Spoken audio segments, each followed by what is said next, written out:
कैसे हो बच्चों।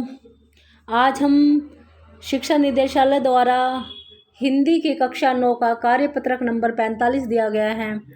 तो और दिनांक है 16/10/2020। तो हम सबसे पहले यहाँ पर क्या करेंगे, विद्यार्थी अपना नाम लिखेंगे, फिर कक्षा अध्यापिका का नाम लिखेंगे, ठीक है। और आज का जो कार्यपत्रक है वो है अलंकार पर आधारित। तो बच्चों इसके अलंकार की दूसरा कार्यपत्रक आया है। पहले कार्यपत्रक में अलंकार और शब्द अलंकार के बारे में बताया गया था। अब दूसरा जो कार्यपत्रक आया उसमें अर्थ अलंकार के बारे में बताया गया। तो अलंकार होता क्या है, अलंग जमा कार। अलंग मतलब आभूषण और कार मतलब सजाना।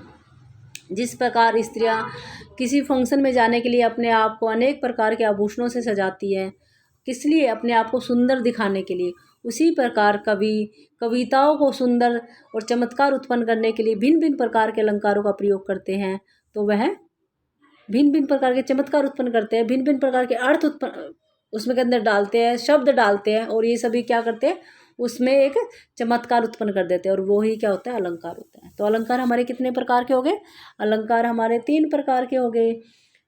शब्द अलंकार, अर्थ अलंकार, उभय अलंकार। शब्द अलंकार जब शब्द से चमत्कार उत्पन्न हो, अर्थ अलंकार जब अर्थ से चमत्कार उत्पन्न हो, जहाँ पर शब्द और अर्थ दोनों से चमत्कार उत्पन्न हो वो उभय अलंकार होते हैं। तो आज का जो हमारा कार्यपत्रक है वो है अर्थ अलंकार।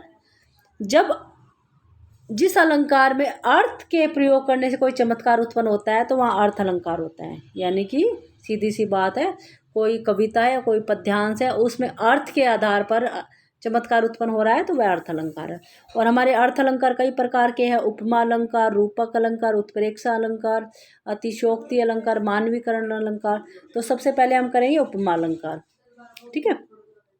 तो देखो उपमा अलंकार सबसे पहले करते हैं। तो क्या है उपमा अलंकार के अंदर, उपमा 2 शब्दों से बनकर मिलकर बना है, उप जमा मा। उप का अर्थ होता है समीप से और मा का अर्थ होता है तोलना या देखना। इसमें गुणों की समीपता या समानता के आधार पर 2 वस्तुओं को देखना या तुलना की जाए तो वह उपमा अलंकार हो जाता है। उपमा शब्द का अर्थ होता है तुलना करना, समझ रहे हो। जब 2 वस्तुओं की गुण, आकृति और स्वभाव आदि में समानता दिखाई जाए, और 2 भिन्न भिन्न वस्तु है परंतु उनमें समानता किस आधार पर, उनमें गुण की समानता हो, आकृति की समानता या उनके स्वभाव में समानता हो, तो वहाँ पर उपमा अलंकार होता है। अलंकार में एक वस्तु प्राणी की तुलना दूसरी प्रसिद्ध वस्तु से की जाती है। उपमा अलंकार के 4 अंग होते हैं, उपमेय, उपमान, वाचक शब्द और साधारण शब्द। सबसे पहले तो हम उपमा का उदाहरण समझते हैं। सागर सा गंभीर हृदय हो, गिरि सा ऊंचा हो जिसका मन।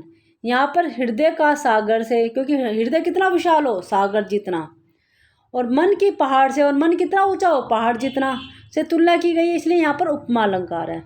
तो उपमा अलंकार समझ में आया ना, जब 2 प्रसिद्ध वस्तुओं के उनके गुण, स्वभाव, आकृति के आधार पर तुलना की जाए। और इसके 4 अंग बताए गए हैं, उपमेय, उपमान, वाचक शब्द और साधारण शब्द। तो सबसे पहले इनके अंग कर लेते हैं हम।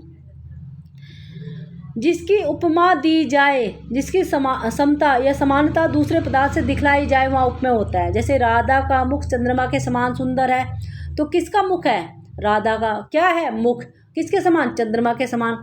तो तुलना किसकी की जा रही है, मुख की। तो यहाँ पर मुख क्या हो गया, उपमेय। और किससे की जा रही है, चंद्रमा से, तो चंद्रमा क्या हो गया, उपमान, ठीक है। उपमेय और उपमान में अंतर समझ लीजिए बच्चे। उपमेय जिसकी तुलना की जाए, उपमान जिसके साथ तुलना की जाए। देखो आगे है, जिससे उपमा दी जाए यानी जिससे समानता दिखाई जाए। उपमेय को जिसके समान, उपमेय क्या है, मुख है, और किसके समान बताया जा रहा है, चंद्रमा के समान। तो उपमेय यानी कि मुख की समानता किससे की जा रही है, चंद्रमा से, तो चंद्रमा क्या हो गया, उपमान, ठीक है। इसके बाद हमारा वाचक शब्द। वाचक शब्द क्या होता है ये भी देख लीजिए। जिस शब्द के द्वारा उपमा दी जाती है, यानी कि जो रोल प्ले करता है किसका, उपमा का, उसे वाचक शब्द कहते हैं। जैसे ऊपर उदाहरण में दिया है, मुख और चंद्रमा की तुलना समान द्वारा की जाती है, जैसे समान शब्द ही वाचक। इसमें सी, सा, से, सम, सरिस, सदृश आदि शब्द भी उपमा के वाचक होते हैं, यानी कि ये रोल प्ले करते हैं किसका, दोनों की तुलना करने के लिए। काव्य पंक्ति में ऐसे शब्दों का प्रयोग देखकर उपमा अलंकार को पहचाना जा सकता है। कौन से शब्द है, सा है, सी है, से है, सम है, सरीस है, सदृश है, ठीक है ना। जैसे चांद सा मुख, चांद सा लगा दिया, सा क्या हो गया इसके अंदर, सा हो गया इसके अंदर, क्या हो गया बच्चों, सा इसके अंदर, सा हो गया इसके अंदर वाचक शब्द। तो साधारण धर्म को भी समझ लीजिए क्या होता है, जिस गुण के लिए तुलना की जाती है उसे साधारण धर्म कहते हैं। ऊपर उदाहरण में सुंदरता के लिए उपमा दी गई, तो सुंदरता क्या हो गया, सुंदरता क्या हो गया हमारा साधारण शब्द। ठीक है, तो मैंने 4 चीजें बताई, एक बार और बता देती हूँ। उपमेय जिसकी तुलना की जाती है यानी कि मुख, उपमान जिसके साथ की जाती है यानी कि चंद्रमा, वाचक शब्द जिसका प्रयोग किया जाता है सा से सी सदृश। ठीक है, और साधारण धर्म जो दोनों में समान है, दोनों में देखो मुख भी सुंदर है और चंद्रमा भी सुंदर है, दोनों में समान धर्म क्या हो गया, सुंदरता। तो सुंदरता क्या होगी यहाँ पर, साधारण धर्म। ठीक है, इसके बाद आ जाओ रूपक अलंकार। तो रूपक अलंकार का पढ़ते हैं, जब गुण की अत्यंत समानता के कारण उपमेय को ही उपमान बता दिया जाए, यानी कि फोटोकॉपी, जब दोनों में अंतर करना बहुत मुश्किल हो जाए, यानी कि उपमेय और उपमान में इतनी अधिक समानता है कि पता नहीं चलता उपमेय कौन सा उपमान कैसा है कौन सा है। उपमेय और उपमान में अभिन्नता दर्शाई जाए तो रूपक अलंकार कहलाता है। जैसे पायो जी मैंने राम रतन धन पायो, राम उपमेय पर रतन धन उपमान का आरोप है, इन दोनों में अभिन्नता है। इस तरह एक उदाहरण हो रहा है, शशि मुख पर घूंघट डाले, अचल पे दीप छिपाए, यानी कि जब दोनों में भिन्नता करना मुश्किल हो जाए, यानी कि एक चीज को हटाकर दूसरी चीज सेम टू सेम लगे, यानी कि आप कह सकते हैं फोटोकॉपी। ठीक है, तो फोटोकॉपी में हमारा क्या आ जाएगा, हमारा आ जाएगा रूपक अलंकार। अब तीसरा है हमारा उत्प्रेक्षा अलंकार। उत्प्रेक्षा अलंकार भी समझ लेते हैं। उत्प्रेक्षा का अर्थ होता है अनुमान, अर्थात वस्तु का संभावित रूप में देखना या संदेह निश्चय के बीच की स्थिति, जब समानता होने के कारण उपमेय में उपमान के होने का अनुमान किया जाए या संभावना हो जाए तो वहाँ उत्प्रेक्षा अलंकार होता है। और देखो बेटा इसकी जो होती है पहचान, वो होता है मनु जनु जनू जानो मानो मानो। ठीक है, ये इसके वाचक शब्द होते हैं। अब इसका उदाहरण देख लीजिए, उस वक्त मारे क्रोध के तनु कांपने उसका लगा, मानो हवा के जोर से सोता हुआ सागर जागा, ले चल साथ में मैं तुझे कनक जो भिक्षुक लेकर साथ। देखो उस वक्त मारे क्रोध के क्या है ये, उस वक्त मारे क्रोध के तनु कांपने उनका लगा, मानो हवा के जोर से सोता हुआ जागर। तो इतना क्रोध कि तन और बदन उसका सब कांपने लगा, और ऐसा लगा जैसे कि इतना जोर हवा का है कि सागर ही सोता हुआ सागर है, यानी सागर के अंदर इतनी ऊंची ऊंची लहरें दौड़ने लग गई कि सारे तरफ एक भयानक सा वातावरण स्थापित हो गया।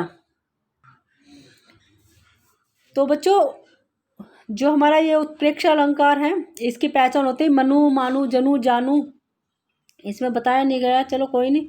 तो इसकी पहचान क्या होती है, मनु मानु जनु जानू। ये जब शब्द आपको जहाँ भी दिखाई देना तो आप समझ जाना कि उत्प्रेक्षा अलंकार है।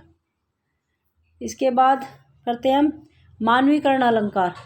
तो मानवीकरण अलंकार क्या है, जब जहाँ पर अचेतन में, अचेतन मतलब होता है नॉन लिविंग थिंग और चेतन मतलब लिविंग, अचेतन में चेतन का आरोप होता है, निर्जीव को संजीव की तरह दिखाया जाता है, तो वहाँ पर मानवीकरण अलंकार होता है।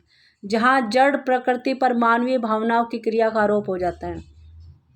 कैसे, जैसे बीती विबारी जागरी अंबर पनघट में डुबो रही, तारा घट उषा नगरी। इसका वह पंक्ति में प्रातःकाल उषा काल को मानवीय रूप स्त्री या नायिका की तरह दिखाया गया, इसलिए इसे मानवीकरण अलंकार कहा जाता है। तो मानवीकरण अलंकार कहता है कि नॉन लिविंग थिंग में भी, निर्जीव वस्तु में भी संजीव, जैसे कि मेघ आए बड़े बन ठन के। तो मेघ मतलब बादल, और बादल बच्चों कैसे बन ठन के आ सकते हैं, नहीं आ सकते ना। तो कवि ने इसमें अलंकार उत्पन्न किया है, चमत्कार उत्पन्न किया है कि मेघ आए बड़े बन के ठन के सवर के। तो यहाँ पर क्या होगा, मेघ को मानव का रूप दे दिया, जैसे दूल्हा सज के आता है ना, उसी तरह मेघ आज बन ठन के आए हैं। तो यहाँ पर क्या हो गया, मानवीकरण अलंकार हो गया। इसके बाद है आपका अतिशयोक्ति अलंकार। तो अतिशयोक्ति अलंकार होता है जब किसी व्यक्ति या वस्तु का वर्णन में लोक समाज की मर्यादा टूट जाए, अर्थात बड़ाई की जाए, यानी कि चीज़ों को इतना अधिक बड़ा चढ़ाकर कह दिया जाए कि वो चीज़ नॉर्मल से ज़्यादा लगे। देखो देख लो साकेत नगरी है यही, स्वर्ग को मिलने गगन में जा रही है। देखो ये साकेत नगरी वही है, यानी कि उतनी ऊंची ऊंची नगरी है कि गगन को मिल जा रही है। तो ऐसा होता है कि इतनी इतनी ऊंची नगरियां बन जाए कि गगन को जाकर छू ले। ठीक है, तो वो कहते हैं ना, एक वो एग्जाम्पल है कि हनुमान की पूंछ में लगन न लगी आग, लंका सारी जल गई, भाग निशाचर गए भाग। तो मतलब पूंछ में आग भी नहीं लगी और सारी लंका भी जल गई और जितने भी राक्षस थे वो भी भाग गए। ये पॉसिबल है कि आग पूंछ तक भी नहीं पहुंचे, लंका जल गई? तो ये क्या होगी, चीज़ों को अतिशयोक्ति कर दिया, यानी चीज़ों को बहुत ज़्यादा बढ़ा चढ़ाकर बोल दिया गया।